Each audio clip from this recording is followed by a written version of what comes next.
Hello সবাইকে। তো আজকে হচ্ছে শ্রাবণ মাসের লাস্ট সোমবার। আর আজকে পুজোটা কিন্তু আমাকে একা হাতেই সব জোগাড় করে করতে হয়েছে, কারণ আমার মায়ের শরীরটা খুব খারাপ। আর তারপরে আজকে ছিল কলেজে এথনিক ডে।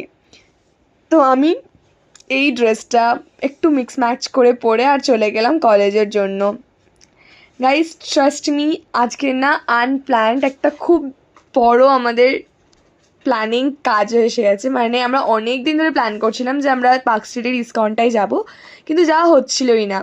আজকে হঠাৎ করে আমরা ক্লাসের মাঝখানে যখন দেখলাম সবাই এথনিক পরে আছি অ্যান্ড অল, তো ভাবলাম চলো আজকে রাত্রি ক্লাসও শেষ হয়ে গেছে, আমরা চলে যাই ইস্কনে।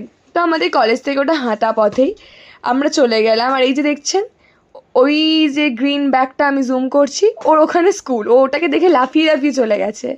তারপরে আমরা চলে গেলাম ইস্কনে। আর ভেতরে না ভিডিও কিছু করিনি, কারণ ওটা করা যায় না, কিন্তু জায়গাটা খুব সুন্দর। আমরা ওখানে 1 ঘন্টার বেশি প্রায় বসেই ছিলাম। তারপরে আমরা হেঁটে হেঁটে চলে গেলাম বাড়ি, মানে মেট্রো, তারপর সেখান থেকে